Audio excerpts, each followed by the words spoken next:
Can y'all hear me? It's loud. Wait, I wanted to thank everybody for coming on out here. I was just mentioning my name. I'm Jaron Brandan. I'm running for the Board of Supervisors out here in District 5. Yeah, it's exciting. Now, this is an event to be able to come out, celebrate the fact that we are an awesome community out here, right? A little bit about what I'm hoping to be able to do. I'm a born and raised Tuolumne County native. I grew up in District 5 for about 10 years. 4 out here, Market Quarry RV Park, 6 out on Willow Street in Jamestown. Son of a small business owner. Where's he? Where's he hanging out? Ron. Oh, he's out on the patio there. Son of a small business owner and a local musician, played all around. I grew up in a lot of the bars, saloons, restaurants, different places in the county up here. We got a special place to live. But I tell you, as a young person, I went off to college. I worked in the Bay a couple of years. Absolutely hated it. Hated the traffic, hated the rent, hated going out to bars and not coming home with more friends that I walked in with, which pretty much never happens up here in Tuolumne County ever. Coming back though, I realized this is what I was missing. This is a place, we got a special community. We have a beautiful area. We have a social fabric up here that is just so comforting and supportive. Friends everywhere, and a beautiful environment. And yet, with all the promise we have up here, who here has struggled to be able to find a good paying job, find a house, a room, an apartment? Who's been able to actually have meaningful contact with the Board of Supervisors and a lot of our elected representatives, right? It can.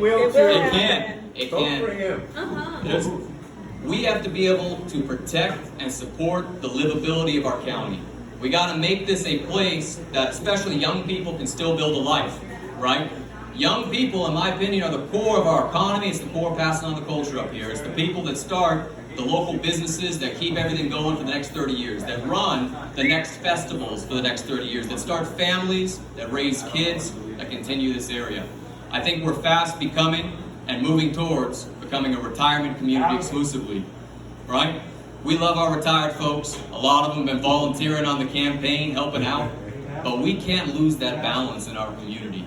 When I ask myself, coming back, what do I face? Issues I face are what a lot of young people face, a lot of fixed income seniors face, a lot of locals face. There is no affordable housing here. It is so hard to find a place to live. It is hard because there's 2-year wait lists, because rent is continuously going up.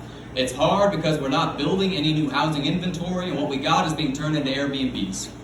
It is hard to live here because you don't know if you can make a living, a good living wage to support a family. Because we haven't said that this is an issue, we got to bring in more business. How do we bring in new industries? How do we encourage our entrepreneurs? How do we support bringing in broadband internet to our rural areas? How do we bring in industries that we have an advantage in being able to do? And like manufacturing, and talking to our business owners about how we can help them create a couple of jobs. And lastly, when inevitably you get pissed off about something, it happens, you want to see change in your community, right? You gotta know that when you talk to your elected representatives, they're listening to you, not 2 minutes on a Tuesday, going in there, speaking your piece at them, hoping that they're even listening, right?